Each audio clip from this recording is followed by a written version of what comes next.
Are we rolling now? We already rolling. Oh man, we good. All right. I think it's crazy because the last, say, 2.5 years, a lot has happened. Right. You know, I experienced a lot.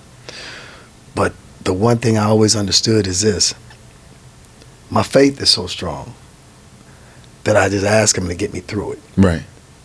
And I'm gonna be honest and tell you what it's like. It's like a dartboard. And when your boy goes down and everybody's throwing darts at the board, and then some of them darts stick. Yeah. And they don't fall off. Normally they just fall off because I'm that type of person. Right. You know what I'm saying? But then some of them start to stick. And then when they stick, you know, you kind of go, wow. Now you feel human. Yeah. Because we are reality, human. right. And understand this. There's a saying, they say you got to put the mask on yourself before you can help somebody else out. And I realize that because, you know, it's like you're going through something too. And you feel like, damn, you know, it don't have to be, right. You know, it's like, why? Why? You know, you ask the questions, why? But then you go, whenever something happens, that means he's trying to get your attention. Absolutely. And when he's trying to get your attention, he's like, hey. You know, I'm taking back what's rightfully mine. And, you know, for me, it's like I grew up in the church. This is what I'm saying, bro. I grew up in the church. And sometimes when you don't go back and understand your foundation of where you came from, man, it's hard for you to go forward because sometimes, what's the saying? You know, it's like you go up, but then it's a lonely place when you're up there by yourself. It's lonely at the top. Yeah. Lonely at the top, and then you go. Some people can't handle the altitude. Right. They can't be up there because hell, they don't want to take nobody with them. Absolutely. So it's like it has its. This business is something else. Come on, man. This is the city of angels, bro. It's the city of angels, and there's some bad angels out there. Absolutely. And I say bad angels in the sense to where it's like this. I ain't never seen so many people hate in my life in all the years I've been out here. How do you, because even when you take it back 2 years ago, me and you talk all the time, and I know you are the right hand to Fox, Jamie Foxx. Yeah. And most people that don't know that, every successful person has someone that handles everything. And whether it's business, whether it's personal, whatever it is, you're there and you've been there. Yeah. And the first thing I thought about when I heard even about Fox was you. Yeah. And how you handle it. Yeah. And then to watch you have so much loyalty. Yeah. And able to keep everything under wrap as everybody's going through, because you had just had 2 hip surgeries. Yeah. Yeah. Bro. It was when I tell you it was boom, boom, boom, right after one after another, right. It was like, and then that was the hit, you know what I'm saying?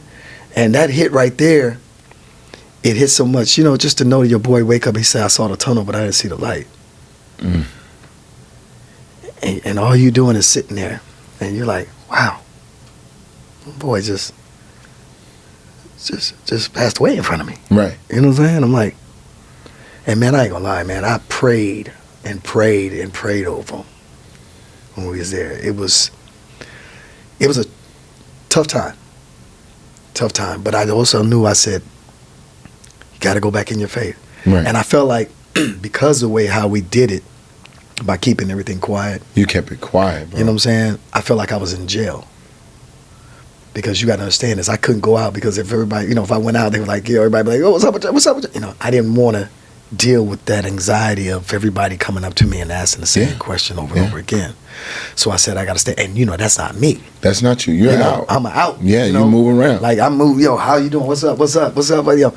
And so it did take a lot of how do I say, mental. Yeah, it's like mental toughness, mental resilience. Yeah. It's like so many parts that we look at the brain. Yeah. And that's my journey now, is to figure out how people strengthen their brain. How do they strengthen that muscle that you can't measure? Because nobody volunteered themselves for brain surgery. Right. So since there's no volunteer brain surgery, there's no direct ingredient for how to strengthen the mind, the mindset. And the only way I've learned is you go through experiences. Yeah. And through the experience, it helps you figure out more about yourself. Right. And it did, because, yo, when he said, listen to me, I'm going to listen. There's this thing. Think about life. Yeah. Okay, let's think about life. As we grew up, we did things our way. We thought everything was great, everything was good. You know what I'm saying? But then you bump in the wall here, you bump in here. But then what if God said, just do it my way this one time? And you see the outcome. And when the outcome's good, what do? We fall back into the other way. You go back to your way. You know what I'm saying? Yeah. But then again, we don't stick to it, and then we have to ask for it again. And I know that because I went through it. But now you try to get yourself in this regimen of, he did so many things that I can't overlook this. I can't overlook this. Nah. Because it's now saying, I know that all that I went through and what I went through was because he was there for me. It was hard. But you grew up, most people don't know, you grew up in the Bay. Yeah. Your dad is a legendary preacher. My dad, I'll be honest with you, my dad is my rock. My mom and dad, they're my rocks, man. You know, when it's crazy, because when I went to, I played basketball in high school, up in the Bay, wanted to go to these colleges and this and that, and it's crazy, you had home visits with colleges coming over to the house and stuff, and then my dad just comes in, my dad is big time. He comes in and he just like sits down, and college coaches there, and he goes, lets them spill all the stuff that they want to do and give and everything, and my dad just sat there and looked at him and said, my son is going to Morehouse. And I'm looking at him like, hold on, Dad. What's going on? Hold on, Dad. Yo, wait. No, you're going to Morehouse, and it's already said and done, and that's what it is. And back then it was like, your parents was like, hey, this is what it is. This is what it is going to be. Yeah. So I was like, all right, cool. So I did go to Morehouse, I went out there, played ball out there, and then I was just like, when it came time for me to decide what I wanted to do in life, because I knew the basketball thing wasn't, Right. But then when you go to Morehouse, they groom you to become men. So it's a difference. It's a difference. They let you know, hey, this is what you're supposed to be that guy that's make a difference in anything you do in life, in the world. So I remember Chris coming to my dad's church. He's at Third Baptist Church, one of the oldest churches in the west of he's Dr. Amos Brown. You know what I'm saying? So I remember coming back home my sophomore year, and my dad said, all the college students, come on down to the front of the church. And we all had to say what our major was going to be. And, my dad, he wants you to be a lawyer, doctor, He been grooming preacher, you know what I'm saying? Yes. And so I went down there and I said, I'm going to be Dr. Reverend David J. Brown. And I said I was going to be a pastor. And I remember the ladies at church, oh, Lord, I just knew it. I knew he was going to be it. I just knew he was going to be the one. And, and then I was just like, okay, I put this in position. Now, what do I do? So I go back to school. And I'm like, man, I don't know if this is what I really want to do. Right. But I don't want to hurt my parents.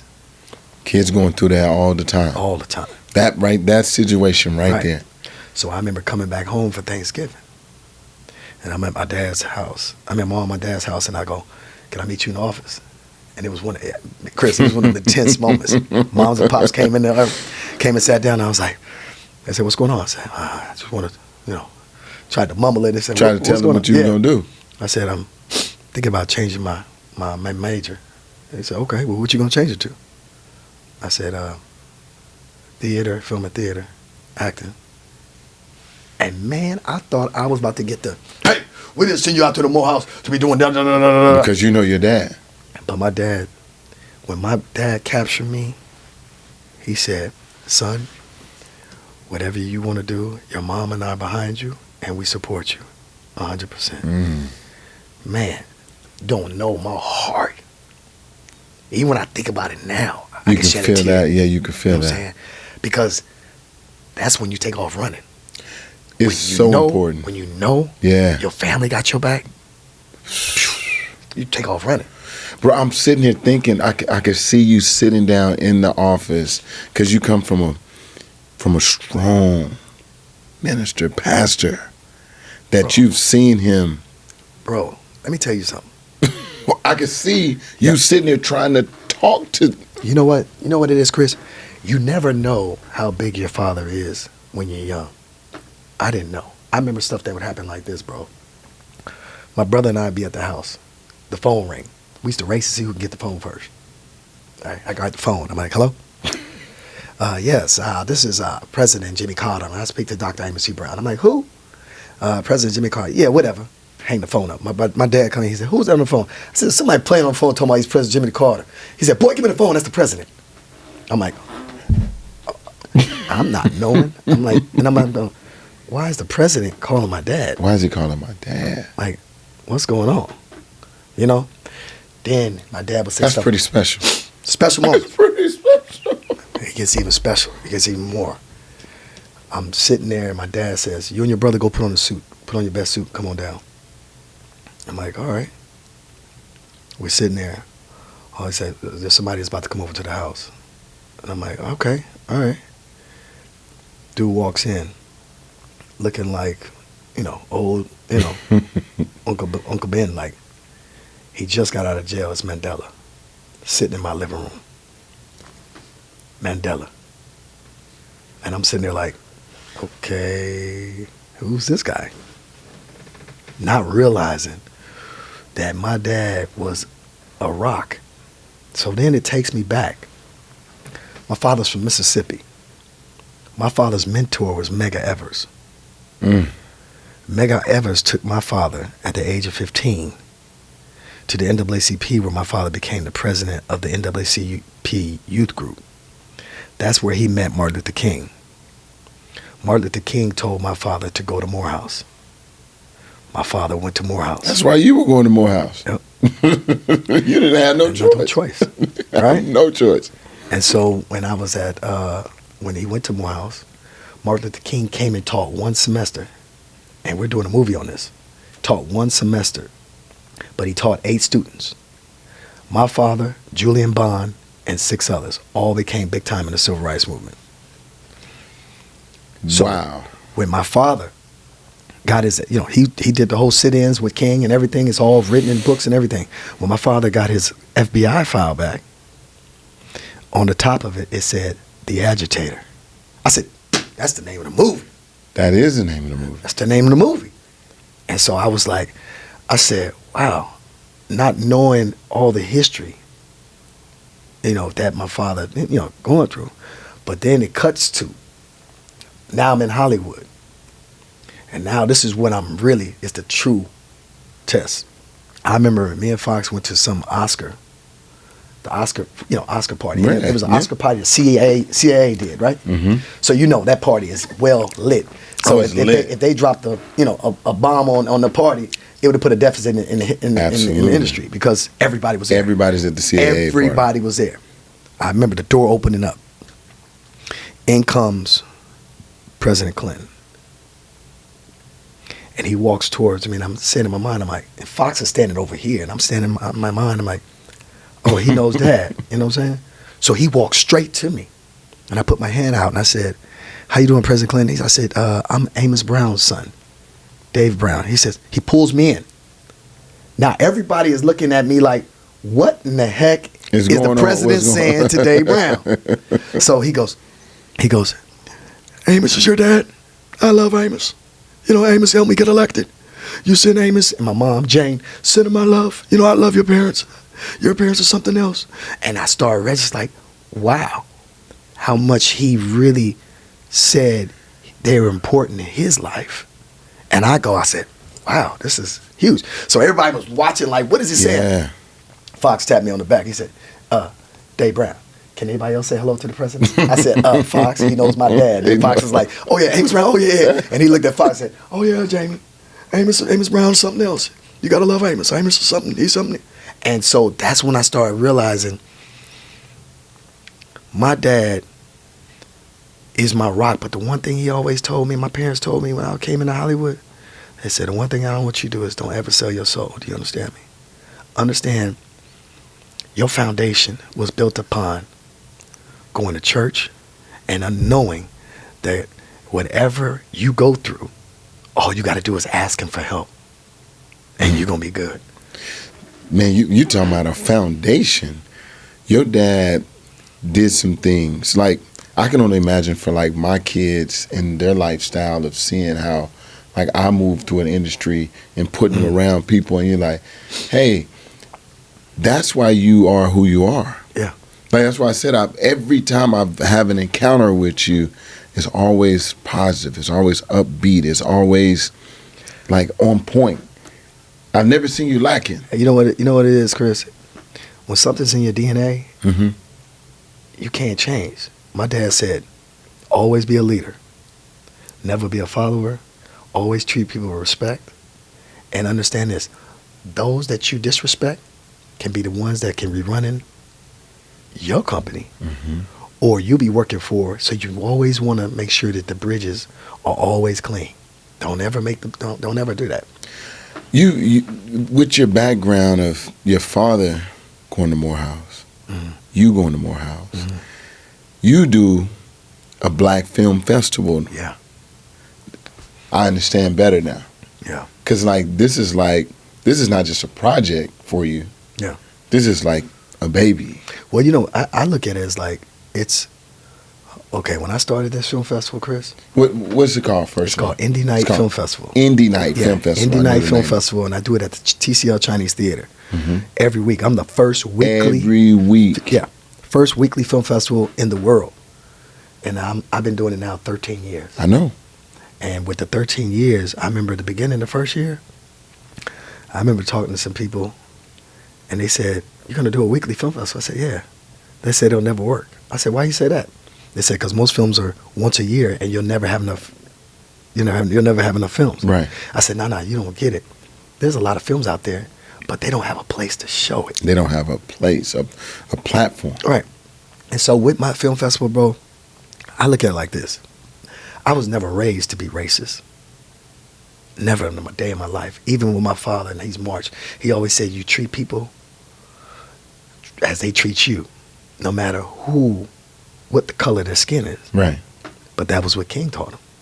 You know what I'm saying? So I looked at my film festival as no color lines. Color doesn't come in art. It don't exist. It doesn't exist.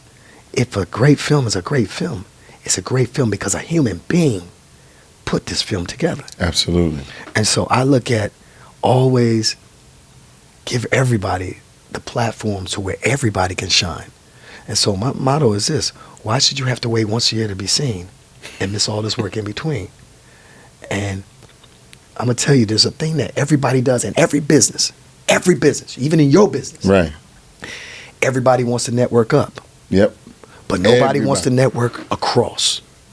Until we as people understand that networking across and working with one another is right here. It's right before you. It's right in your hands. It's right here. But we don't reach out and grab it. We don't reach out and grab it, or we don't. We look at it like, look at Chris. Yeah. Look, we're competition. But you know what it is? Slave residue. One person don't want to see the next person make it because they just, instead of just saying, hey, Chris, how can I learn? How can I become great? How can I, the knowledge, man, what you doing? Let me tell you something. And you know this. You more of a father than most of these kids' fathers who play basketball out there. Because guess what? I don't care if they're a grown man that's in the NBA, but you give them that father figure. Oh, I'm picking up the phone. That's Say, it. bro, I seen your body language tonight on film. Yep. What's going on? What's going on? Yep. How did you know? You didn't even smile the whole game, bro. I've seen you score 50 smiling. Yeah. What's up? Well, since you asked, no, that ain't how you do it. This is how you do it. You understand? Yeah. I got you, OG. I appreciate it. Click, hang up. And that's me. So you don't get a lot of accolades for being naturally and caring for people. Right. Like, I actually care for people. You know, funny part is, it's like my father's side, my great-grandfather was minister, pastor. He has a church in Waxahachie, Texas, outside of Dallas. Okay. It's outside of Dallas. My uncle, Kenneth Ray, all of my uncles, 5 of them, are all pastors, ministers, or bishops. My father was the only one that didn't follow in the ministry. He went and played college basketball and all that other stuff. So going to church for me, growing up with my mom and everything, 7 days a week.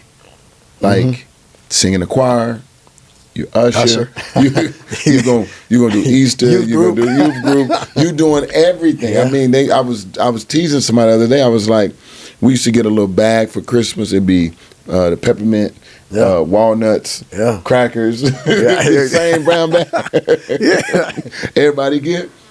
And then, you know, I start to realize really like who I am. Yeah. And the impact. And I look back at the men that are leading congregations. Right. They're leading people. Yeah. Every day. Every day. And then I looked at my life and I was like, people would laugh. I was like, I could be one of the largest pastors in this country because of my leadership. Right. But basketball has been a vehicle for me, and I prayed for that vehicle to be able to use that vehicle to be able to share the gospel, to be able to share how to build people, because there's different ways to connect with people. It's just not in the church. It's like this. Sometimes God will take you this way to bring you back this way. That's why I say, even though I'm not in the pastoring, and I'm pastoring in a way where he gonna take me out here, but he brings me back this way. Absolutely. And I'm still gonna be letting people know. If you can't, I always say something. You can't be afraid to talk about, religion and what he's done for you. Absolutely. You know what I'm saying? You got to be able to say, hey, I know what he's done for me. And I grew up in, like you growing up in the Baptist Presbyterian type background. As I gotten older and started really studying different religion, every country I go to, I participate in that religion. So I'm going to mosque. I'm going to temple with the Buddha. I want to experience religion, and because spirituality is my relationship. And so I want to experience different culture, and it really opens you up to being, able to grow. If you go into these different, you travel the world. Oh man, I have been all over, bro. It's just, and it's seeing. I always said, my parents. That's another thing. I started traveling out the country when I was 9.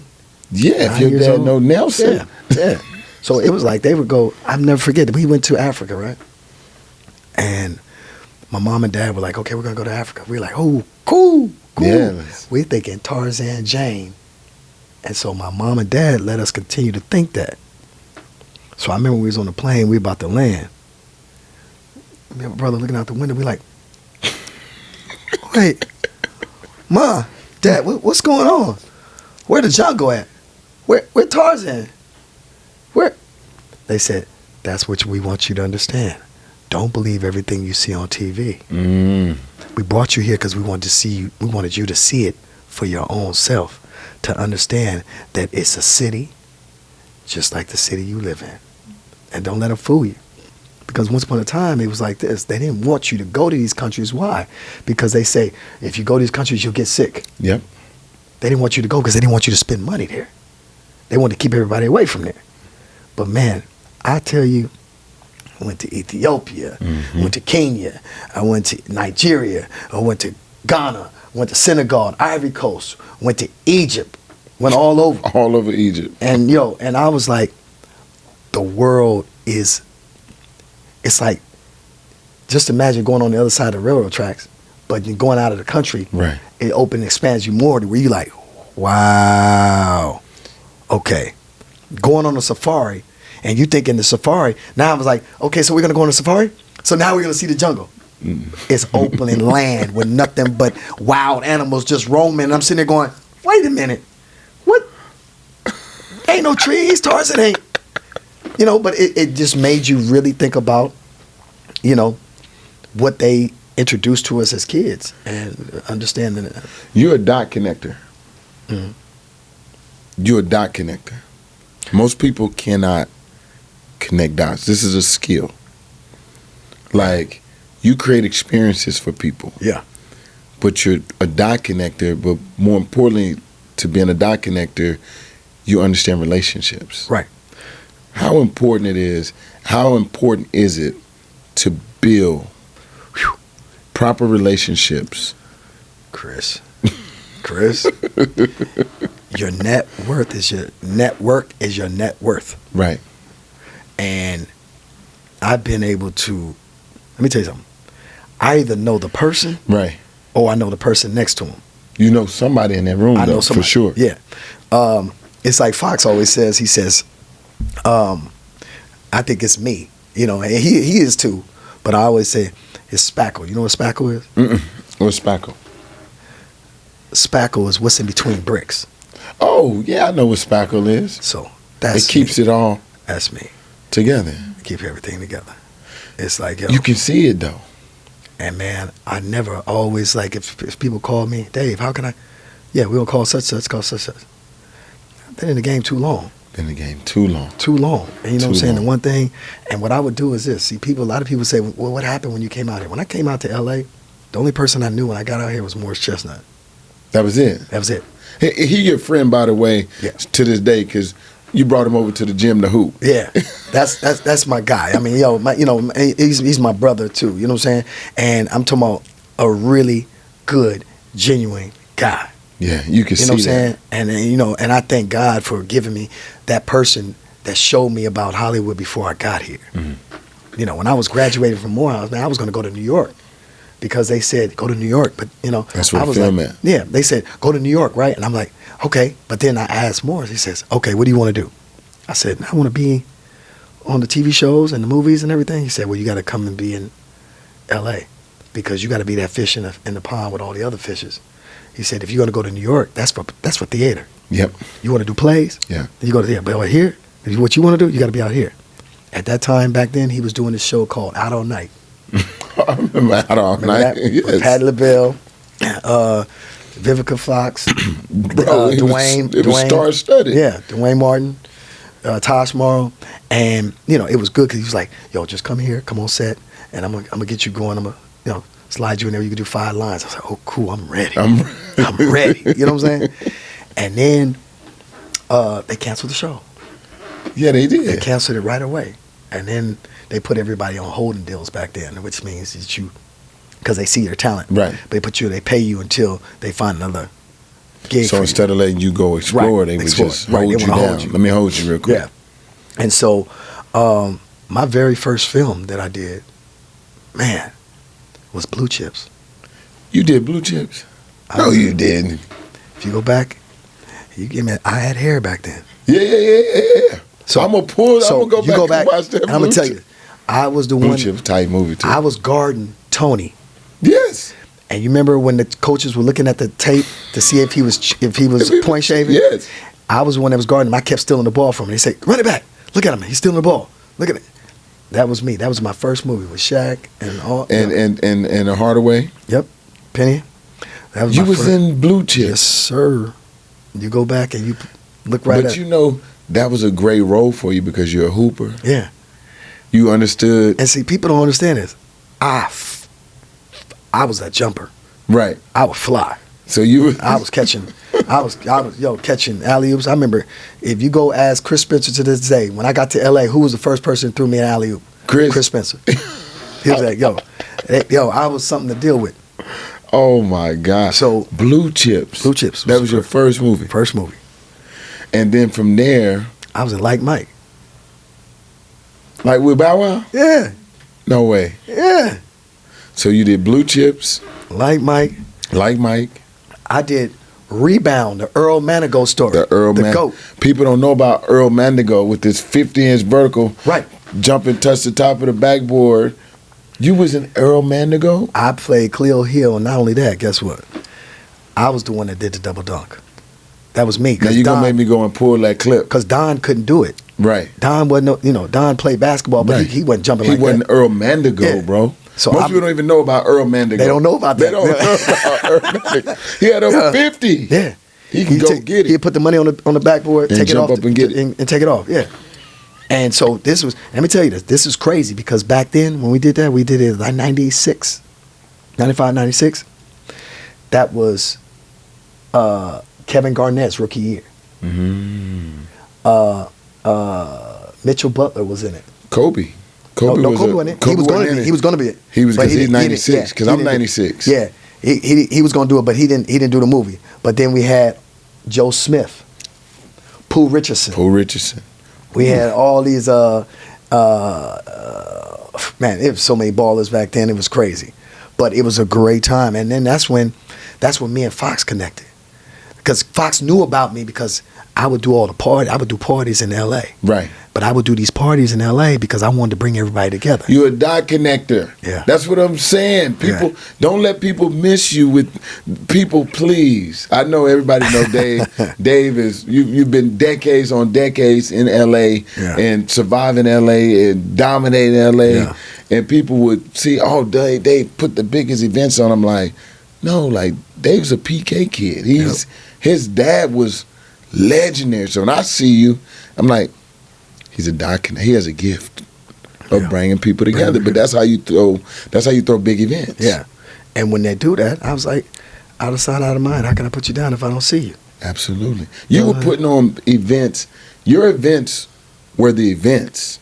I mean, star-studded. Star-studded. Because what I would do is this. When I would go into auditions, while we sitting there waiting on an audition, I'm like, yo, Chris, I'm having a party. You don't want to miss this. You know what I'm saying? Yo, I would see everybody. You got everybody that when I was coming up with, they were all big time and doing their thing. Right. So I know everybody. It's not one person I don't know. Right. Then I played also in the NBA Entertainment. Actually, I started that league back in the day. That's what we were talking about. Me and Creon. Is it Creon? Yeah. We started that. Y'all started that. I started that because they came to me because they knew I knew everybody. They said, can you get a lot of celebrities? The NBA wants to do an entertainment league. I said, yeah. I pulled a lot of people in there. I remember back then it was Al Payne, it was Jaleel White. I mean, all the ballers. Everybody. Yeah, it was. You think of it, Leonardo DiCaprio. That league was lit. Lit. And when I tell you, it was so great back then because you can go to NBA.com and you can see your stats on NBA.com. That's how everybody was like, yo, the world is looking at me. Yo, serve them up for 30. Is it crazy that I was talking to my boy yesterday about how basketball has been a common connector. Yes. For people. Very much. Right? Because growing up as a kid, it's easier to hoop because it don't require a lot of people. Right. You know, when you think about why basketball is so popular, it don't cost you more than $30 to get a ball. Right. And you have parks and you have you can play one-on-one, you can shoot by yourself. It doesn't basketball have taken me and put me in rooms that I'm looking around in the room and I'm like, holy smoke. Yep. Like the vehicle brought me here. And I'm like you, I'm a dot connector, so then I know everyone in the room. Yeah. I don't need nothing from you. Yeah. I just know you. Yeah. But you know that when you need to ask, I always look at it like this. When you connect everybody, they know you did it. Yep. And at the end of the day, if they do or if they don't, it's okay. Because I'm blessed. Yes. You know what I'm saying? Like, I seen everybody go up the ladder, and some of them don't even say what's up or don't even say thank you. But what's that like? Because you hear stories of people that are right there and, they keep going, and as they go, they don't look back or, like, especially when you don't need something from someone. Like, what is that like and how do you deal with someone that has separated themselves? I look at it like this, man. They may not know. You don't know, man. You don't know what their foundation was. You know what I'm saying? I can't tell another man how to, that they bad if they never was taught something. At the end of the day, Chris, it boils down to this.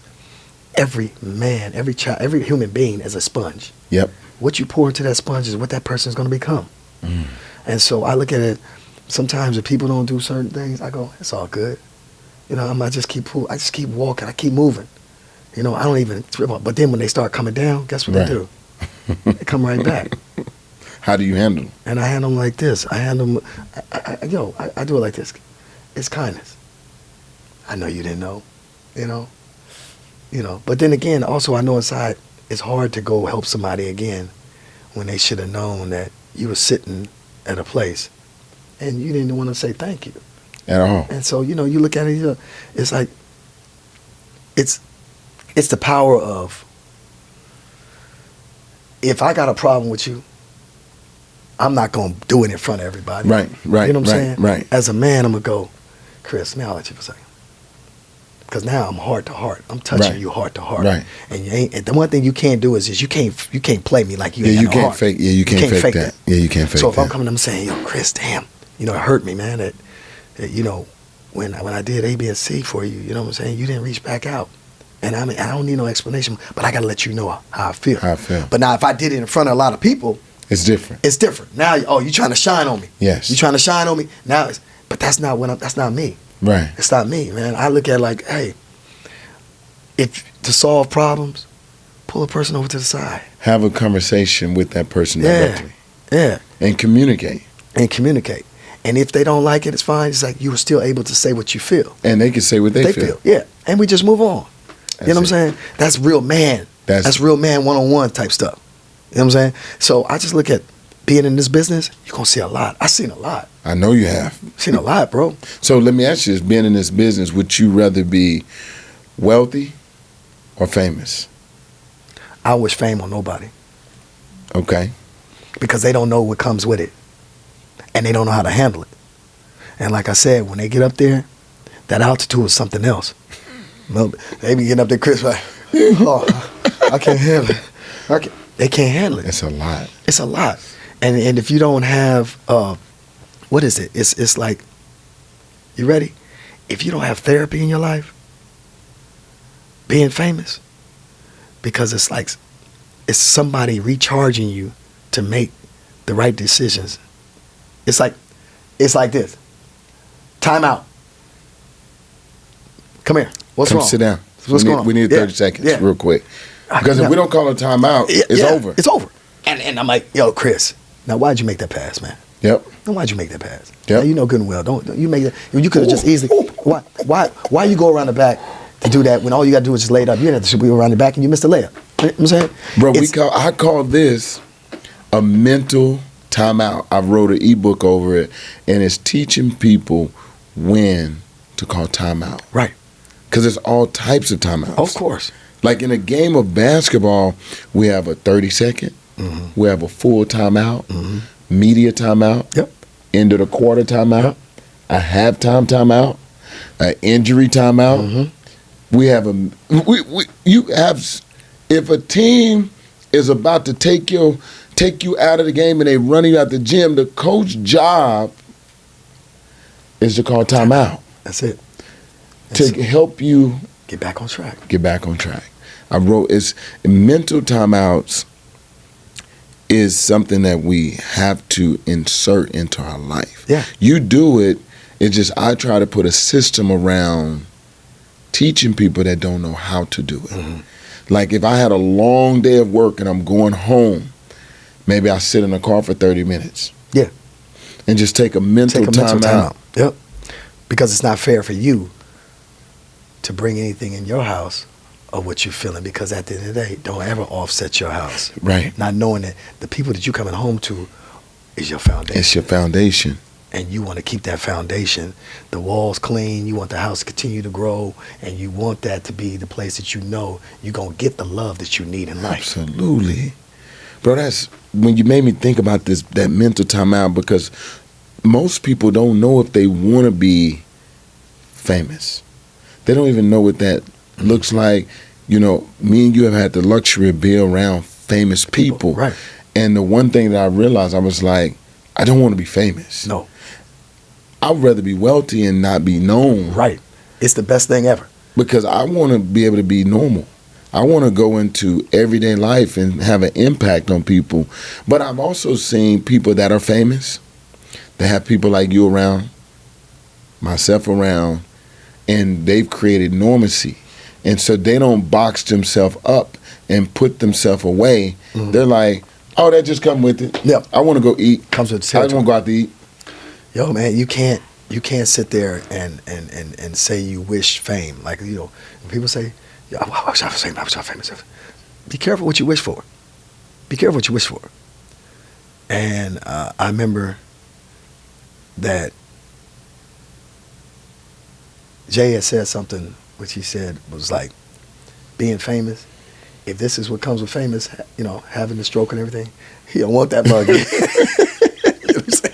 You know what I'm saying? You don't want that no more. You know what I'm saying? It's like, yo, he don't want to go through that again. You know what I'm saying? And I concur. I understand. It's like, yo, bro, this, like, people people don't even really understand that if you ask a person, do you want to be rich or you want to be wealthy? They don't even understand that. That's a big difference. That's a big difference. It's a big difference. Wealth is like generational. Generational. It's like you don't even know it. You know, it come from like right, like rich. Here you go, Chris. Here's a lot of money right here.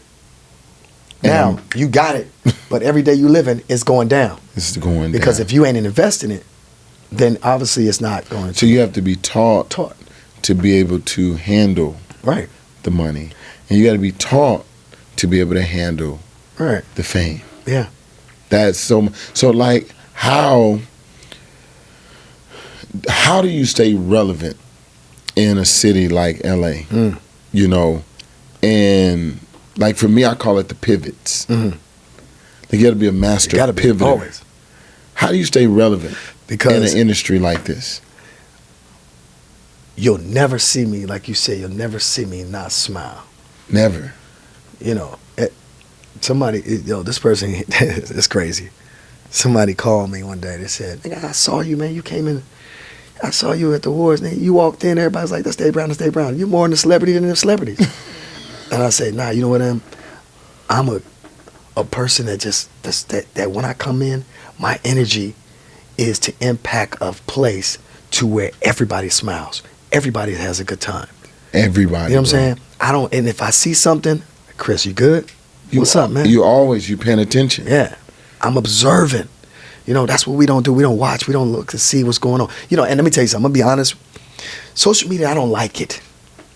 I can't stand it, you know, because, and I'm going to tell you, even within our business, it's like, when does likes make you famous? When does when does it say that? I'm gonna put it like this because they try to do it in our industry. And it was kind of crazy. Right. They tried to say, you go in for an audition, how many followers you have? Who cares? It doesn't matter. That the definition of acting is creating believable behavior in imaginary circumstances. That's acting. That's the definition. You know what I'm saying? And so if I'm creating believable behavior in imaginary circumstances, why does it matter how many likes I have? See, the old school is like this. Are you good? Are you good at what you do? Right. You know what I'm saying? In basketball, you became a star because you are good. Of what you did in your performance. Right.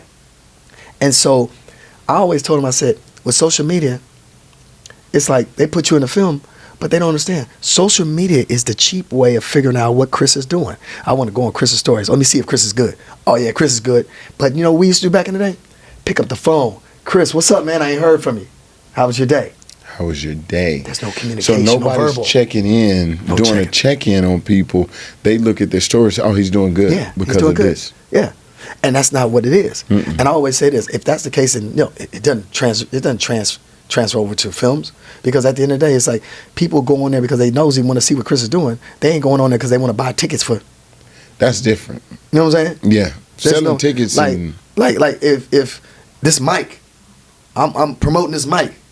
How many sales am I gonna get off this mic? If I got 10 million followers, are they gonna buy this mic? You know what I'm saying? And some of that's not really carrying over to it. You know what I'm saying? Right. But I just look at it as like, we have to understand that we're hypnotized by what is being put into the social media, because we start thinking, Right. you know, like I mean, some kids, man, are sitting up saying, "This is how I gotta look now." Bro, we were talking to a bunch of influencers. We had them on the show, and you know, the one thing they talked about was anxiety. Yeah. They talked about depression. They talked about instant, like famous, instant like being notarized, Right. or people can recognize you, and then it's going away. Yeah. Like, I mean, this is like in 1 year. Right. In 1 year, you did a viral video. Mm-hmm. Now you're chasing the next viral video. Right. And, you know, when you build it, you're not going to have a viral moment. It's going to be a bunch of moments that are stacked together. It's different. I look at it, and I look at it from your lens. Then I try to look at it from perspective of like the 2025 people lens. And believe it or not, when you get around the younger people, they're really not on the social media as much as we think they are. Right. And different platforms now are harder to get followers. Right. It's harder to get people And don't get me wrong, yo, for those that are making money off of it, the way they're doing, yo, by all means do it. But what I want everybody to be conscious is understanding is this: you never know somebody's well-being, mental state, by looking at their social media. You don't. You got to pick I remember up the phone and call. there was one girl in New York, had a big following, and she jumped off the building in New York. Nobody knew her mental state, but they thought her world was great by her social media. And so I look at us like, sometimes you got to pick up the phone and just say, "Hey, no, this is a fact. Yeah, how you doing? Yeah, I don't look at social media to check in with Dave. I just got to text him. Yeah, I got to call him. And people ask me all the time, like, how do you talk to so many people in a day? I say, I give an effort. Like, I actually care. Yeah. I actually can say, I need to talk to these guys on this day, on the next day. And so whatever they're doing on social media don't affect me picking up the phone. Right. Because you're right. It can be a perception of showing that everything is okay. Yeah. It's like, you know, people showcasing what they have. Right. Or them taking a private flight or riding a particular car. Nowadays you can rent it. Yeah. Nowadays they got airplanes that are simulators. that are sitting on, you just rent it for an hour. And you make yourself look like you. And then your followers go up, and you can, if you utilize that in a platform to build revenue, then you're thinking as a business. And so I think it's tough because you have, I know you have kids. I know man. And it's tough for women in regards of like how you supposed to look versus, you know, they have all types of filters and apps and things that can modify, you know. Man, you got kids, man. You know what it is. Yeah, man. It's something about, you know, I was just talking about this earlier. I was saying, it's crazy how that word teen, when that word teen kicks in with your kid, like my daughter used to be my rib, man. She used to be my rib. And then teen kicked in, it was like, yeah. You know, first day of high school, I'm like, baby, I'm coming to pick you up. I'm going to take you to school. First day, you ready? She says, what do you mean? I said, I'm going to pick you up and take you to school. She says, no, you're not. I said, what are you talking about? No, because when you go to school, you bring me to school, you want to take photos in front of everybody and da-da-da. I said, but I've been doing that all year. She says, that's what I'm saying. It's not going to happen. And so I'm going to have mom take me to school, and mom's going to drop me off, and I'm going to walk down the street. And I was like, wow, okay. I was hurt. Yeah. But then I was just like this. They said they pull away to come back. But I always told my daughter, I said, hey, you know what? I'm your best friend. I'm you know, you can always talk to daddy, you know, and we said no secrets. How do you create a relationship with a daughter? Like, you're a man. You know how men think. You know how men move. How do you create that relationship with your daughter? Because it goes back to where I was taught a long time ago, which I said earlier. Every human being is a sponge. And what you pour into that sponge is what that child is going to become. And so you have to educate your child on everything that's going on, the whereabouts, how to deal with certain situations. When guys say this, when they say that, you know what I'm saying? And you want to, and you hope, and you understand, my daughter is now 18, you know what I'm saying? So what I do is I hope that, what her mom and I instill in her, you know what I'm saying, that she's going to go out and make the right choices. Yeah, make the choices. But understand that we're here for you. It's the same thing that your parents did for you. Right. They're going to sit down and have that conversation, and you put them in the right direction. Put them in the right direction. What are you most proud of at this point in your life? Knowing that I can continue putting an imprint in this business for so long, helping people, man. Yep. I've seen my father do it. You know what I'm saying? I've seen my mom do it. And being able to help people understand and be able to make business deals, and knowing that, because it's also about who you're working with too. Yeah, exactly. You got not all businesses, it's good not all business. business is good business. You know what I'm saying? So just knowing that you can help people, but I'm a loyal dude, man. Yeah, that's a fact. You know what I'm saying? That's a fact. And my thing is, I'm not one of those dudes that's going, jump ship when you're going through something. I'm like, hey man, let's figure this out. Yeah.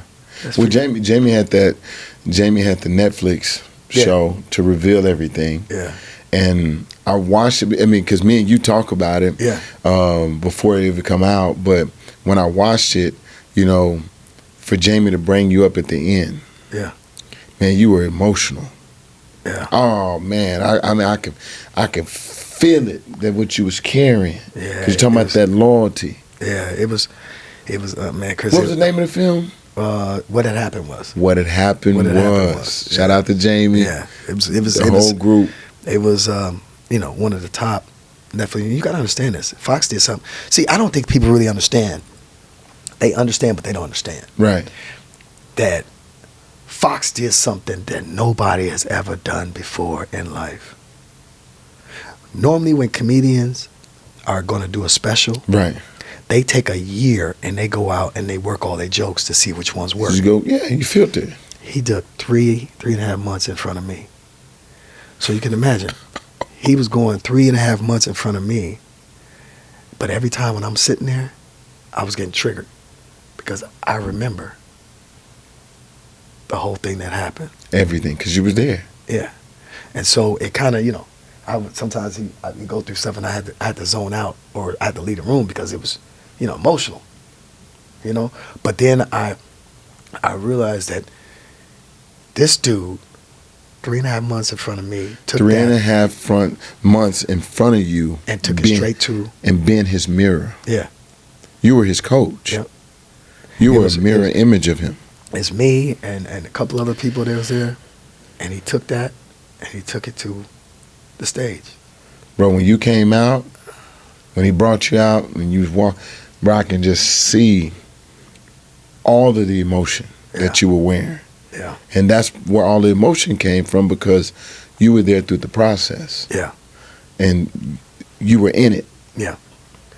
And you got to understand, it's like, when I say icon, people don't really get the flowers and stuff until, somebody's gone. Mm-hmm. But Fox is an icon. An icon. An icon. Let me tell you something. The hardest working brother, once they say action, he gonna bring it. Right. He gonna bring it. No matter who on the set, he gonna bring it. I done watched him do it.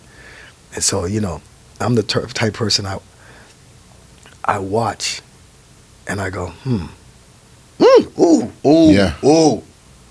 Like when he was doing Django, with him, Samuel Jackson, Leonardo DiCaprio, Kerry Watson. When I tell you, it was like who can get it all first? Who gonna be that guy? Who gonna be that woman? And when I tell you, pew, pew, pew, pew, pew, they was going at it. He was next level. And that's what makes it.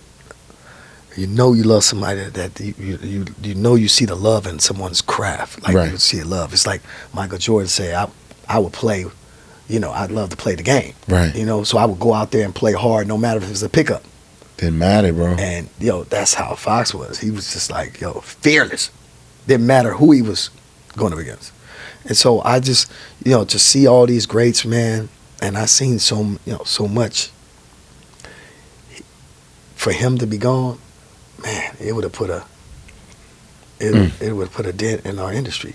Yeah. In a way, because people don't understand. He has every award you can think of. The only one he doesn't have is the Tony Award.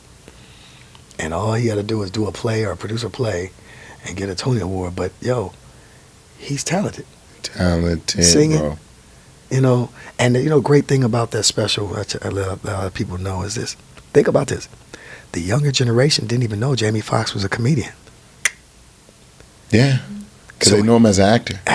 They know him as an actor. So he gained a whole new amount of demographic followers that love him and say he's funny. A lot of them didn't know he can sing. Yeah. Didn't know that. You talking about talent. Oh. That's why I'm saying, like, talent of being able to sing, to act, to, like, turn himself into somebody else. Man. I seen him, we talking, and he turned himself into Mike Tyson. Yeah. Yeah, like that. Like that. He can do you. I know he can. He can do you. He can do you. And that's why I said, you got to think about what our kids are saying. And there's one thing that I remember him saying. He said that bring your kids to set so they'll understand why daddy is gone. Let your kids see why you're gone so much. Bring them to set. So we would bring our kids. Our kids would come with us on set and see what we're doing so they understand when daddy's gone, we're here doing this and that. We're working. Because they got to see you working to know what you're doing so they understand and our daddy not just being there. Right. So we bring our kids all over the place, man. Our kids are talented. Wow. You saw what Fox's daughter did in Annalise, what she did in the special. What? She killed it. If nobody, if you didn't cry when she started playing that guitar. Well, Annalise is what, 13, 14? No, she's 16. She's 16 now? Yeah. Okay, yeah, because she had that birthday party for Halloween. Yeah, Halloween, yeah. I was like 13. She's 16. Wow. She talented. Yeah. So all our kids, like my daughter's into acting and she sings and everything, they've been in it. They see when we're out and we're doing things and they like, oh, okay. The impact of fathers. That's dope. And you know what, man? I ain't gonna lie, my daughter's my best friend, man. It's like I see your relationship. I see you taking the photos. Is she? Yeah. Where's she going to college? She's waiting right now. She's trying to, she put in. They won't find out everything until March. She going to Morehouse? No. She gotta go Spelman if she goes, because Morehouse all Mel. Yeah, because it's all Mel. But she's like she went out there to Did your mom go to Spelman? My mom went to Spelman. Her mom went to Spelman. My daughter's mom went to Spelman. Yep. All my family went. So she probably going to Spelman. She said she want to stay in California, and I know she wants to stay in California because she's still also into the arts of wanting to be. They feel like if they're here, they're not missing anything. They can still go to an audition over here. Right. So I get it. I understand. But you're gonna have to balance it out for you, as she just adjusting, because she may want this today and want that tomorrow, and that's okay. Like, I think that's the hardest thing for parents to be okay with. But you got to trust in your kid. You got to trust in the kid. You got to trust in your kid that they're gonna go bring it. They're gonna go get it. And I know, it's crazy, man, because my daughter did this Debbie Allen acting studio. She did this the showcase, and me and Fox went to it. I looked at my daughter and said, "Is that mine? That's my guy." I'm like this. Because when I asked her to show it to me, because you want to be there, like, okay, well, do the scene in front of me so I can see what you're doing. So I can say, nope. You got to show up and see it. Yes. And I was like, I trust that she gonna be prepared, and she does. She prepares herself, and she goes in and gets it. Bro, that's amazing. Fatherhood for me is the dopest thing. My son graduating this year, and it's just like, it's dope, bro. Where's he going? Colorado, University of Colorado, Boulder. He a buff. He gonna be in the Big 12. Yeah. So it's just like him. I'm helping him get ready for his audition. There you go. You know, and, there you go. And so ain't nobody better to help me to help him with the audition. Yo. So it's about the detail. Yeah. And it's a recipe to it. And just to hear you talk about your father, it gives me goosebumps, and it connects me more to you because, like, you're an amazing person. But then when you think about your family, your mom going to Spelman, your dad going to Morehouse, bro, you sound like the Cosbys. You know what? It's crazy. Like the Cosbys. It's crazy because Fox would try to tease me. Say, yeah, you grew up with a silver spoon in your mouth, But I'm like, I didn't ask for that. No, you didn't. You know what I'm saying?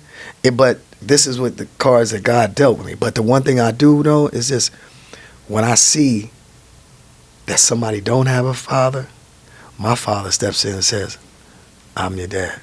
Mm-hmm. My dad will talk to all my friends and be like, "Hey," and they all respect him. Oh. They all respect him. When he sits down and talks, man, you can't. I got 3.5 hours of him talking about everything he did with civil rights, man, and you can't do nothing but sit there and cry. Because, see, let me tell you something, Chris. The one thing that younger generation don't realize, they don't realize what our fathers and grandfathers and what they did for us and how they died for us on the battle lines as the NAACP and boycotting and all that stuff, man. It was huge. And we don't realize it, and that's why we have to pour back into our younger generation to understand that, hey, we got to understand what are we living for. Right. They were like, hey, they were living to vote. They were fighting to vote. Now we can vote and nobody really vote. Nobody votes. Like, what do we do? Yeah. But it's about the thing about, I don't want, they don't like that person because of this and they don't like that. But my thing is this: change comes because, we work together. Yeah. We work together, man. Work together. And no matter what nationality you are, man, everybody, if the world just was a better place and everybody just working together. The only time we come together when we go to war. Yeah. That's the only time we come together as one. That's one. We go to war. Yeah, let's go, man. Let's you know go. what I'm saying? But we got war in our own backyards. Yep. And we got to, make sure that everybody is good. Like, it's something that's needed. But at the end of the day, all the hate, there's no room for it, man. There's no room for it. There's no room for period. it. Yeah. Period. At all. So, Jus Win, the acronym for me is what is important now. Jus Win. So when you look at that, it says what is important now. Like, I'm always conscious about being where your feet are. Yeah. When you look at Jus Win, what acronyms do you see up there? I think what is important now is this, and a lot of us don't do it. When's the last time you put your feet on the ground, outdoors? Grounding. Staying grounded. Like, they say you walk on the sand, you want to walk and you can feel it's a different type of thing. We always got shoes on. Always got shoes on. We always got shoes on, but we don't feel. Mm-hmm. We got to feel. We got to stay grounded now. Stay grounded now and understand that life is not promised to you. Let me tell you something. Let me tell you about one thing about time. Time go by like this. Mm-hmm. You never know. You never know when it's time. And the thing about it is, you got to live each day knowing that you're trying to do something great, or you're trying to help somebody out, or you're trying to make an example. It's the now. It's the now. It's the now. You gotta do everything now. Everything. Because now. You wake up and so many people go, it's been so many years now. It's time is gone. It's gone. You know what I'm saying? It's so when you say that, I just think about everything. Like, put your feet on the ground. Put your feet, get grounded. Get grounded. Yeah. Get grounded in every situation. Every situation in your life. Yeah. From everything from whatever you invest in to you want to do, or businesses, or going to church, whatever it is. Relationships. Health. Eating You know what I'm right. saying? You gotta, that's another thing, man. Man, come on, man. We all used to eat crazy back in the day. Now, it's like, bruh. You gotta eat right. You gotta eat right. You gotta eat right. You gotta have your good gut health. Yeah. And you gotta have you gotta have good mental health. And it actually takes practice. And when you think of the word practice, is you showing up to do it every day. Right. So when people say, hey, I gotta go to acting practice, you gotta show up and do that every day to improve your skill set. Right. It's the same thing with your gut health and your mental health, is you gotta show up and practice. And I always say this, man. I'm going to say it out there to everybody. Hey, whatever your relationship with your mom and dad is, fix it. Fix it. Because at the end of the day, there's only one.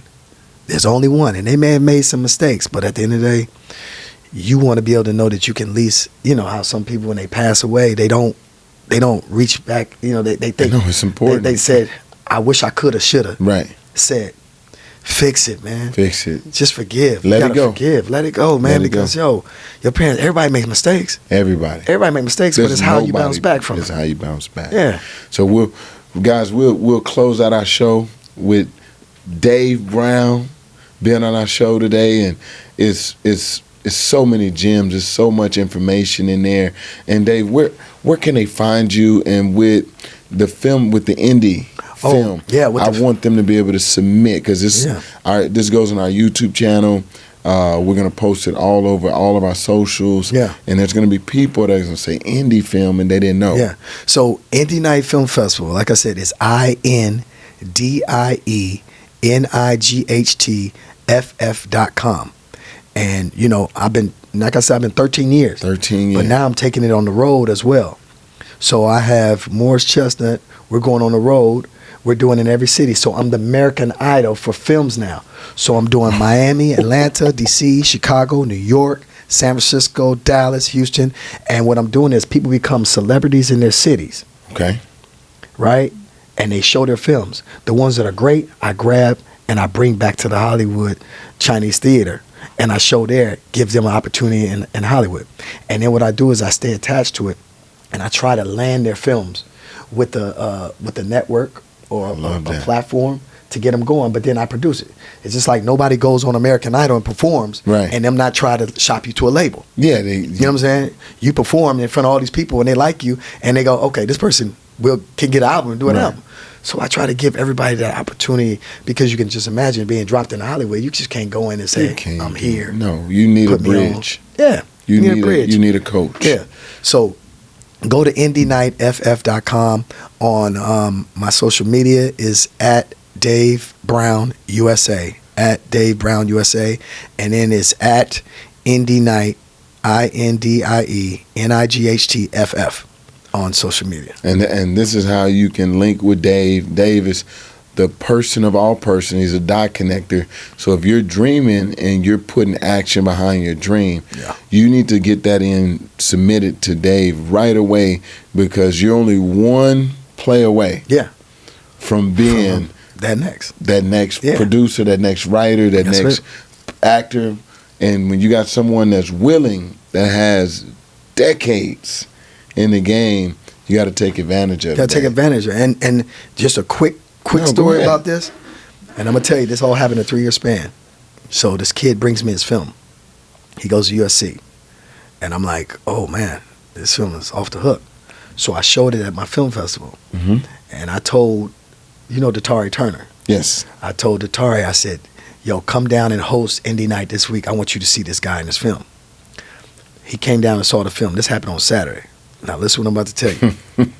Monday, they took him to CAA. He got signed. This kid wrote Creed 2. Then he wrote Space Jam 2. Then he came back and says, I got a film that I did, and I got a battle. I got a battle with all the studios that want it, but I want to direct it, but I want to direct an A-lister. And then at that time, some A-listers don't want to deal with a first-time director. No, you know what I'm saying? So then, end up doing it. It was they clone Tyrone, right? And now the kid is writing the next Star Wars.